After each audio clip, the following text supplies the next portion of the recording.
started doing your recycling and putting your bottles into your bins properly, which is the usual stuff. If you read all the contactee literature, it's always about, you know, your planet and, you know, you're having too many wars. No, it's getting far more subtle than that now. But anyway, last night, what happens when we were sat there discussing, well, what should we do? What should we put in? Because we've done a couple of these talks, and you know, on contact, it's getting quite popular to get asked to do this as opposed to the other stuff that I've done. Walked outside, got this isn't even night vision, right? This is I mean, you won't tell much from this, you'll see in a minute. This is just an image intensifier which has a night vision. All night vision is a way of seeing, you know, it's a technology to see, to enhance the, through the night, to bring a light through in a more intensified way. And on this you've got a switch then to bring in sort of the whole infrared thing that then changes. You then lose the colour, you use the colour aspect, and then you see the classic black and white that you see when you use sort of the sporting rifles and, you know, the wildlife stuff. So this is an image intensifier that I hadn't yet switched. I didn't have time to. So again, putting this project together last night, kitchen table, ran upstairs, no reason why I should go upstairs at all, and saw this. Well, this was right outside the window, and you know, you're talking a couple of 100 feet away, a huge, great thing. Now, the problem with night vision, Natasha's got, all we've done this is on a, you know, we're broke, we've done this on cheap equipment. We've got a, you can show it, we've got a cheap handy cam, and we did have some expensive equipment, but there's a story coming about that afterwards, about what happened to that. And the problem with night vision, it doesn't bring out detail, so believe me when I say behind that there was a structured craft, but night vision, of course, just looks for, well, it's like, give me the light, and so you tend to get blur. So you'll see me trying to focus in a minute, but you'll see something in a minute that's the reverse of this, because we've caught phenomena that seems to have these top hats. Now, I bet you haven't seen a UFO with a top hat before. You're going to see one a bit later. But what was this doing in front of my window just at the right moment? Right across the valley and the hill in front of me, and we live in, you know, it's a quiet area, it's a valley, it's quiet, but you know, there's houses all around. It was dragging this thing. Well, what does that look like to you? I mean, this could be a focus issue, but it's very saucer shaped. Now, I'm telling you, these two things were connected. Have a quick look at the video. I'm just a bit pissed off we got stuck in traffic. I have to skip some of this stuff. Okay, so what I want you to look out for, to prove my point, there's a star going by. But just to show the size of this, you'll now see a building go past. You know, no perspective yet, but just give it a minute, because, you know, you could say, well, that's a car headlamp, David. It's a car headlamp going through some woods, but no, that's a star.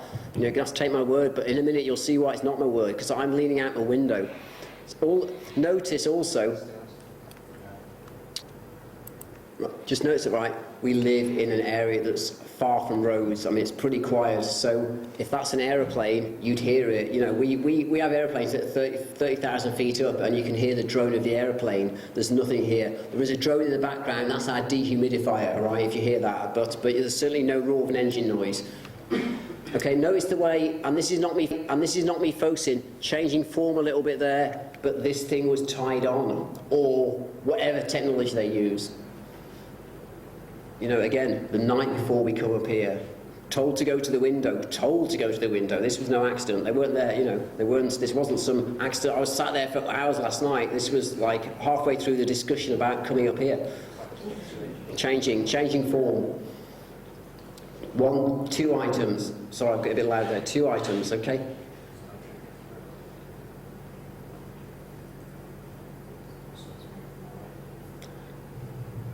Right, that drone in the back is the dehumidifier, but you know what an aeroplane noise sounds like, okay? That's me opening the window desperately because I'm filming through a misty window. Right, here we go. And lo and behold, this is why they're stop that quickly.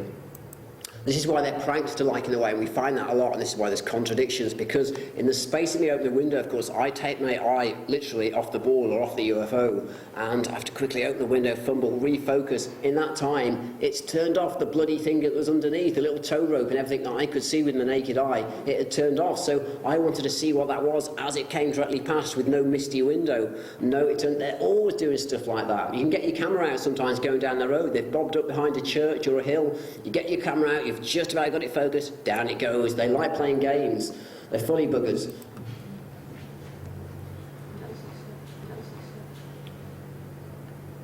we think this is, we call it the line craft, but I don't know if you'll agree it was I just want you to see, did you see the building then? There's a building, the building might have been before, but I don't know if we've got is the building, is it the end? Okay. I just want you to see some perspective as this goes past. We've got a mill house near where we live. It's like an old mill that's still in use with various things. There we go. Okay, so, I mean, look at the size of it. There's a house. That's how close it was. I mean, if that's an aeroplane, it's the most undynamic aeroplane that I've seen flying around, you know. And then I think you hear me cursing because it's about to go out of vision. But again, most interesting, just on the night we're coming up here, what on earth was that towing? It was towing what seemed to be a saucer or some sort of Star Wars tractor beam. I don't know. But it's another star, and that's the roof of our house, I think, at the top there. I tried focusing in. Again, night vision doesn't work. You need high definition, high quality cameras at that point. You basically need sort of two set up together, both to catch the night vision. That's the roof of the house. So there, it's climbed up a little bit more. But, you know, you start, we've got to the point where it's now beyond proof, and I'm, you know, I don't want to have that cliche, sounding like Brian Cox, to go, well, I'm a skeptic, but I know I am a skeptic, and it took a lot to get all this stuff being proven to me as being some sort of phenomenon that was there trying to display something, but I think we've more or less proved that at that point, that these things do things for you, whether they want this to be given to a group like you and other groups, I don't know what the reason, whether it's, you know, what it is, but certainly these things aren't hanging around or aren't there all the time, because why wouldn't the neighbours see that? Why aren't the Daily Mail seeing stuff like that? You know, that thing was so bright in the sky. Okay.